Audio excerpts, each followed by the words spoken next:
E certo che lo rifaccio volentieri anche, ci mancherebbe. Cioè, è il gesto quello che fa la differenza. Cioè, se ognuno si gira è diverso. Anche adesso, se capita adesso, lo rifarei a occhi chiusi proprio. A occhio chiuso perché uno già se l'ha.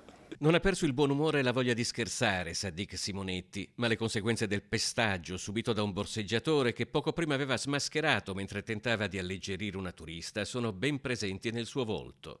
Ho una microfrattura qua sotto e l'occhio è infiammato e domani devo ritornare a farmi un altro controllo al chirurgo per vedere cosa succede, se mi aumentano i giorni, i prognosi. Al momento la prognosi oscilla tra i 30 e i 40 giorni. Sadiq, 28 anni, barista in un locale a pochi passi da Piazza San Marco, ha trascorso le ultime ore tra il pronto soccorso e la caserma dei carabinieri per sporgere denuncia. È piena, mega carica di borseggiatori qua a Venezia e noi ci proviamo a diminuire il più possibile, ma questo è il quanto.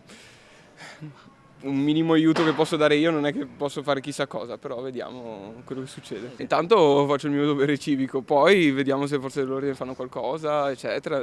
Io spero sempre bene. Tale è stata la foga dell'aggressore da fargli perdere il telefonino che è ora nelle mani degli inquirenti. Sadiq rivive quei momenti concitati. Ho sventato un borseggio, loro sono scappati, sono andato verso il lavoro ma erano davanti a me, si sono girati, mi hanno buttato lo spray peperoncino in faccia e poi mi hanno tirato i pugni. Addirittura non li ho neanche sentiti perché ero proprio impregnato di spray peperoncino in faccia. Al che dopo ho guardato il video eccetera mi sono reso conto che ne ho presi tre e vabbè. Sadiq è stato accompagnato da Monica Poli dei cittadini non distratti che da tempo ha denunciato l'escalation violenta dei borseggiatori a Venezia. C'è stato un episodio simile 20 giorni fa, un mese fa a San Tomà. Non ha aggredito qualcuno? Hanno aggredito un veneziano.